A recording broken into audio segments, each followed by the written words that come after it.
Yung issue lang ng PhilHealth, Diyos ko.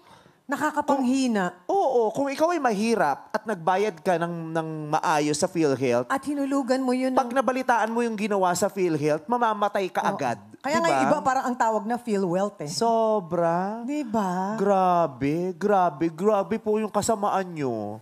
Yung mga nagnakaw sa PhilHealth, kung Kasi sino man yung yun, mga ang grabe po ng kasamaan. umaasa doon, yung mga nagpapadialysis talaga, yun talaga yung inaasahan nila. Kasi ilang taon nila yung hinulugan. Ang sama. Imagine mo. Alam mo yung magnakaw ka pa lang, ang sama na nun. Oo. Pero yung magnakaw ka sa mahirap at sa mga may karamdaman, grabing kademonyohan yun. At yung Ang kademonyohan nyo na yan, hindi lang kayo magdudusa, pati mga kaapu-apuhan nyo magdudusa sa ginawa nyo, mga walang yakayo. Tsaka isipin mo, di ba, paano ka nakatulog na alam mong kinuha mo yun sa pera ng mga Hindi naman tao? natutulog yung mga addict din yung mga yan. Umaasa doon.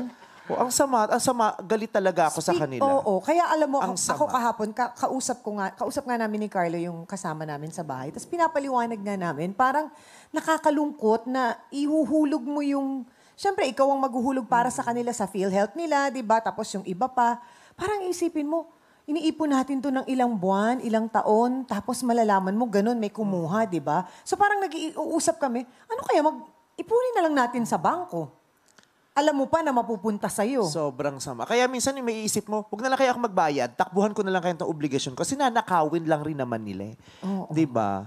O, alam mo, maliman yung nararamdaman ko, pero for me, you don't deserve compassion. Nakakalungkot. Sobrang Deserve nyo ang galit nakakapangilabot. ng lahat ng tao dahil ang sama talaga, no? Kaya ikaw nasa kapulisan ka, di ba? Tapos, ay, wala ka ba? Ay, hindi pala Hindi, ikaw inspector. Nasa Yung inspector isa ka yun. pala.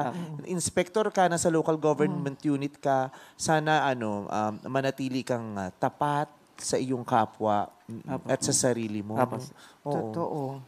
Kasi hindi ka man maging mayaman katulad nila, at least yung dignidad mo, nagniningning. Hindi katulad ng mga budhi nila na punong-puno ng dumi, baho.